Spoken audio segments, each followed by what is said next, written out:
एक सप्ताह के अंदर सुप्रीम कोर्ट से दो ऐसे फैसले आए जिन फैसलों के चलते भारतीय जनता पार्टी और मोदी सरकार कटघरे में खड़ी होती हुई नजर आई। जी हां, हम बात कर रहे हैं एक तरफ जहां इलेक्टोरल बॉन्ड मामले में सुप्रीम कोर्ट ने केंद्र सरकार को फटकार लगाई, तो दूसरी तरफ चंडीगढ़ में हुए मेयर इलेक्शन में यहां पर लगातार जो धांधली के आरोप लग रहे थे उस पर सुप्रीम कोर्ट ने संज्ञान लेते हुए आम आदमी पार्टी के प्रत्याशी कुलदीप कुमार को विजयी घोषित कर दिया।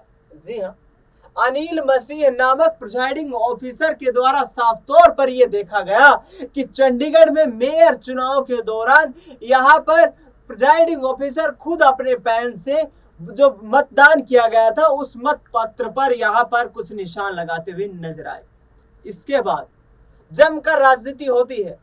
कांग्रेस पार्टी और आम आदमी पार्टी के संयुक्त उम्मीदवार कुलदीप कुमार को सुप्रीम कोर्ट में मतों की गणना होने के बाद विजयी घोषित कर दिया जाता है और अनिल मसीह पर मुकदमा चलाए जाने का आदेश पारित कर दिया जाता है। जी हाँ, इस पूरी कार्यशैली को लेकर यहाँ पर राजनीति गर्म होती नजर आ रही है। हरियाणा पंजाब हाई कोर्ट में आम आदमी पार्टी और कांग्रेस ने याचिका लगाई थी, जिस मामले को सुप्रीम कोर्ट में फिर से याचिका लगानी पड़ी और उसके बाद सुप्रीम कोर्ट के चीफ जस्टिस डीवाई चंद्रचूड़ ने इस मामले पर सुनवाई करते हुए यहां पर फिर से मोदी सरकार को फटकार लगाई। तो आने वाले चुनाव से पहले जो 400 सीटें जीतने की हुंकार भर रही है यहाँ पर भारतीय जनता पार्टी, जो 400 सीटों पर जीत दर्ज करने को आश्वस्त दिखाई दे रही है यहाँ पर भारतीय जनता पार्टी, आखिरकार क्या वो ऐसी रणनीति है? इस पर अरविंद केजरीवाल दिल्ली के मुख्यमंत्री ने कड़ा तंज कसा है। उन्होंने कहा है कि भाजपा को देश के लोगों की वोट की चिंता है ही नहीं। उन्होंने अपने सिस्टम बना लिया है, अपना जुगाड़ बना लिया है, चाहे वो ईवीएम को हैक करने का मामला हो या फिर अन्य किसी तरीके से। भारतीय जनता पार्टी आखिरकार ये दावा कैसे कर सकती है कि उसने 400 सीटों पर जीत सुनिश्चित कर रखी है? यानी कि मतदान होने से पहले ही भाजपा यहां पर जीत को लेकर उत्साहित नजर आ रही है। अरविंद केजरीवाल का वो बयान सुनाते हैं जिसमें उन्होंने ये कहा है कि भारतीय जनता पार्टी ने ईवीएम को लेकर कोई जुगाड़ बना लिया है। सुनिए क्या कह रहे केजरीवाल। आज हमारे देश के अंदर जो हालात हैं, इतना ज्यादा अधर्म हो गया, इतना ज्यादा अधर्म हो गया है। खुलेआम एमएलएज को खरीदा जा रहा है, खुलेआम सरकारें गिराई जा रही हैं। जितने भ्रष्ट लोग हैं उनको अपनी पार्टी में ये लोग शामिल करके उनको वो सत्ता का सुख भोग रहे हैं। लोगों के लिए स्कूल बनाने वाला मनीष सिसोदिया जेल के अंदर है, लोगों के लिए अस्पताल बनाने वाला सत्येंद्र जैन जेल के अंदर है। चारों तरफ हाहाकार है, लोग बहुत दुखी हैं और इन लोगों को पूरा कॉन्फिडेंस है कि 370 सीट लेके आएंगे। वो खुलेआम कह रहे हैं हम तो 370 सीट ला रहे हैं, इस देश के 140 करोड़ लोगों की हमें जरूरत नहीं है। तुम अपना घर बैठना, तुम्हें वोट डालनी है डालनी, नींद डालनी मत डालना, तुम्हारी हमारी जरूरत नहीं है, तुम्हारे वोट की हमें जरूरत नहीं है, लोगों के वोट की हमें जरूरत नहीं है। खुलेआम कहा जा रहा है कि 370 सीटें आ रही हैं हमारी। कैसे? कुछ ना कुछ तो हो गया है, कुछ ना कुछ तो सेटिंग कर ली है, चाहे ईवीएम में करिए, कहां करिए पता नहीं, लेकिन वो कह रहे हैं अब इस देश के लोगों की इस जनतंत्र को जरूरत नहीं है। इतना अधर्म हो गया। भगवान श्री कृष्ण ने तय किया है कि वो सीधे तौर पे हस्तक्षेप करेंगे। तो जो ये पूरा चंडीगढ़ चुनाव हुआ, चंडीगढ़ चुनाव के अंदर ये कोई इत्तेफाक नहीं था कि उस दिन कैमरे के अंदर इनकी कुकर्म, इनकी कारस्तानियां, गलत कारस्तानियां कैमरे के अंदर कैप्चर हो गई। उस दिन हमने देखा वीडियो के अंदर सारे चिल्ला रहे हैं कैमरे हटाओ, कैमरे हटाओ। कैमरे नहीं हट पाए उस दिन, सब कुछ कैप्चर हो गया। क्यों? वहां पे भगवान मौजूद थे, भगवान ने कैमरे हटने नहीं दिए, इनके सारे कुकर्म कैप्चर हो गए। और कल जिस तरह से सुप्रीम कोर्ट के अंदर ये पूरा फैसला सुनाया गया, ऐसा लगा जैसे चीफ जस्टिस ऑफ इंडिया की जिह्वा के ऊपर उनके अंदर भगवान मौजूद है। चीफ जस्टिस ऑफ इंडिया के जरिए भगवान बोल रहे हैं। पूरे देश का एक बार विश्वास जागा। जो देश ये समझने लगा था कि बीजेपी को हराया नहीं जा सकता, लोगों को लगने लगा कि बीजेपी भी हार सकती है। चंडीगढ़ मेयर का चुनाव हार सकती है तो बीजेपी बड़ा चुनाव भी हार सकती है। तो इस वक्त अधर्म इतना ज्यादा हो गया है। मैं देश के लोगों से यही कहना चाहता हूं कि भगवान ये संदेश देने की कोशिश कर रहे हैं कि मैं आ गया हूं, मैं आपके साथ हूं, आप अपना कर्म करो, कर्म करने में पीछे मत हटना। आप अपनी आवाज उठाओ, अन्याय की आवाज खिलाफ आवाज उठाओ। आप वोट डालने के लिए जाओ। कुछ लोग इसलिए वोट डालने नहीं जाते, यार ईवीएम में गड़बड़ है, मैं वोट डाल के क्या करूंगा। वो सब ठीक हो जाएगी, करेंगे ठीक, भगवान करेंगे ठीक, लेकिन तुम वोट डालने जरूर जाओ। सब लोग वोट डालने जाओ। और कल के उसके वृत्तांत के बाद मैं ये कहना चाहता हूं कि अनिल मसीह जो है, उसने जो गड़बड़ की, उसकी सजा के लिए तो ऑर्डर हो गए हैं, लेकिन वो तो प्यादा था। उसके जो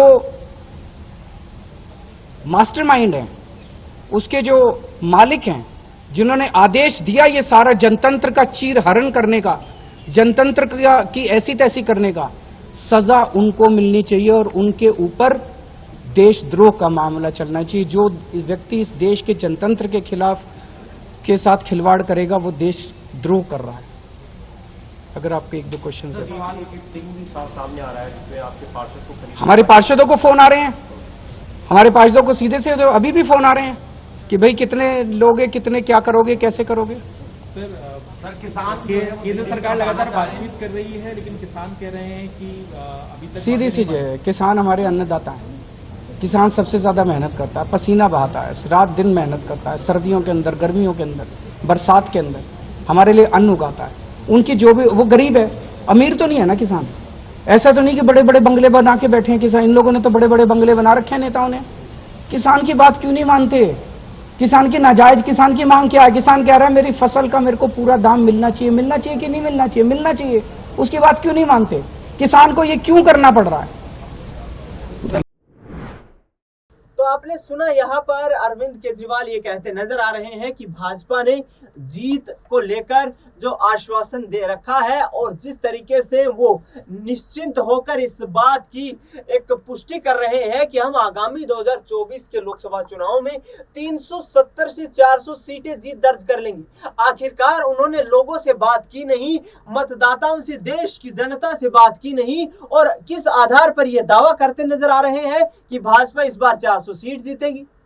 इससे पहले आपको बता दें कि इलेक्टोरल बॉन्ड मामले में सीजीआई की फटकार के बाद मोदी सरकार बैकफुट पर आ चुकी है। मोदी सरकार के खिलाफ लगातार उसकी कार्यशैली को लेकर सवाल उठाए जा रहे हैं और कहा यह जा रहा है कि यहां पर पूरे इस प्रकरण में प्रधानमंत्री नरेंद्र मोदी की संलिप्तता है। यहां पर जिस तरीके से उसके बाद प्रधानमंत्री नरेंद्र मोदी अपना बयान देते हैं कि सुदामा ने श्री कृष्ण को एक मुट्ठी चावल दे दिया था और उस वक्त यदि कैमरे का जमाना होता और सुप्रीम कोर्ट होता तो श्री कृष्ण भ्रष्टाचारी हो जाते। सुनिए प्रधानमंत्री नरेंद्र मोदी सुप्रीम कोर्ट के उस फैसले को किस आधार पर पेश कर रहे हैं। वो स्वागत प्रवचन कर रहे थे तब उन्होंने कहा कि हर किसी के पास कुछ न कुछ देने को होता है, मेरे पास कुछ नहीं है, मैं सिर्फ भावना व्यक्त कर सकता हूं। प्रमोद जी, अच्छा हुआ कुछ दिया नहीं, वरना जमाना ऐसा बदल गया है कि अगर आज के युग में सुदामा श्री कृष्ण को एक पोटली में चावल देते, वीडियो निकल आती, सुप्रीम कोर्ट में पीआई हो जाती और जजमेंट आता कि भगवान कृष्ण को भ्रष्टाचार में कुछ दिया गया और भगवान कृष्ण भ्रष्टाचार कर रहे थे। इस व्यक्त में हम जुगर रहे और इसे अच्छा है कि आपने भावना प्रकट की और कुछ दिया नहीं। तो आपने सुना, यहाँ पर सुप्रीम कोर्ट के फैसले को जिस तरीके से पेश करते नजर आ रहे हैं, यहाँ पर प्रधानमंत्री नरेंद्र मोदी साफ तौर पर कहना है कि उस वक्त श्री कृष्ण भगवान को सुदामा ने भेंट स्वरूप एक पोटली चावल दे दिया था और यहाँ पर यदि कोई मुझे कुछ दे देता तो मैं भ्रष्टाचारी हो जाता और इसको लेकर सुप्रीम कोर्ट में पीआईएल दाखिल हो जाती। आखिरकार आम आदमी पार्टी से लेकर कांग्रेस पार्टी यहां पर इस पूरे प्रकरण में प्रधानमंत्री नरेंद्र मोदी को कटघरे में खड़ा करती नजर आ रही है। पवन खेड़ा जो कांग्रेस पार्टी के प्रवक्ता हैं, उन्होंने भी प्रेस कॉन्फ्रेंस में इस पूरे मामले पर अपनी नाराजगी जताई है और ये कहा है कि पीएम मोदी इस पूरे भ्रष्टाचार में शामिल है। सुनिए पवन खेड़ा को। जायज है, इस डर को हम आपके साथ साझा कर रहे हैं। हमारी मांग है, ये सीधा सीधा भ्रष्टाचार का मामला है और इस भ्रष्टाचार के मामले में सीधे सीधे प्रधानमंत्री खुद शामिल हैं। ऐसे कई खोजी पत्रकारों ने फाइल की नोटिंग्स तक सार्वजनिक की हैं, आप सबके सामने हैं, मैं भी आपसे साझा करूंगा, जिसमें चुनाव आयोग हो, वित्त मंत्रालय हो, लॉ कमीशन हो, लॉ मिनिस्ट्री हो, इन सब ने अपने अपने स्तर पे जिनके जमीर जिंदा हैं उन अधिकारियों ने फाइल नोटिस में अपना विरोध दर्ज किया था। उस विरोध को नजरअंदाज करते हुए किस तरह से ये थोपी गई इलेक्टोरल बॉन्ड स्कीम इस देश पर, ये हम सब ने देखा। आज प्रधानमंत्री एक्सपोज हो गए हैं, बेनकाब हो गए हैं, उनका भ्रष्टाचार बेनकाब हो गया। ये भ्रष्टाचार मैं कहूं, बचते हुए कह दूं कि भाजपा का भ्रष्टाचार है, ये इलेक्टोरल करप्शन है, ये सब मुझे लगता है लाग लपेट की बात होगी। ये सीधा सीधा प्रधानमंत्री द्वारा किया गया एक भ्रष्टाचार है, जिसको कानूनी जामा पहनाने का प्रयास किया गया। मनी बिल लाकर आपने मनी का तो आपने सुना, यहाँ पर पवन खेड़ा भी ये साफ तौर पर आरोप लगाते नजर आए हैं कि यहाँ पर प्रधानमंत्री नरेंद्र मोदी स्पष्ट रूप से अपने मित्रों द्वारा दिए जा रहे चंदे के आधार पर पैसे का लुत्फ उठा करके पार्टियों को, चुनी हुई सरकारों को गिराने का और खरीदने का काम कर रही है। ऐसे में अब यहाँ पर मोदी सरकार की कार्यशैली को लेकर भी सवाल उठ चुके हैं और अब 2024 के लोकसभा चुनाव में आम आदमी पार्टी और कांग्रेस पार्टी इस पूरे मुद्दे को, ये यूं कहे कि समूचा विपक्ष इस मुद्दे को उठा रहा है और 2024 के लोकसभा चुनाव में मोदी की कार्यशैली को जन जन तक पर्दाफाश करने का ऐलान कर चुका है। फिलहाल मुझे दीजिए इजाजत, नमस्कार।